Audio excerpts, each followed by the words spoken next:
if you look at the group of people who meet through the BIS, what's that? The BIS is the Bank of International Settlements, and it's the central bank of central banks. Where is that located? It's in Basel, Switzerland, and it has 63 of the most powerful central banks as its members, and the New York Fed and the Fed are both shareholders. They became shareholders in 1994. In one sentence, what's the purpose of the Bank of International Settlements? Okay, so there are two things you need to know about the Bank of International Settlements. I'm not sure my brain's big enough for this, but keep going. It is. Okay.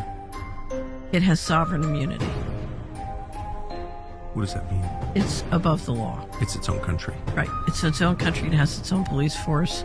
And essentially, other than one of its staff being in a car accident or, minor things, no one has the legal authority to move against it.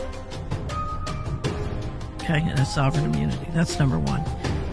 Number two, it can move money and hold it on its on its balance sheet and manage money secretly. So if I want to, I'm grossly oversimplifying, if I want to steal $21 trillion from the U.S. government and park it on the balance sheet of the BIS, it can move it anywhere in the world and it can keep it on its balance sheet secretly. Why would there be an organization? But first of all, where does its power? Like, who empowered it to have sovereign immunity and the right? It was created after World War I, and sort of collected its powers and got going in the 30s. And it was created in theory to manage the reparations of the German government. But if you read the real history, it was because the Bank of England and the central bankers wanted an entity that had sovereign immunity. They wanted to be able to move money secretly.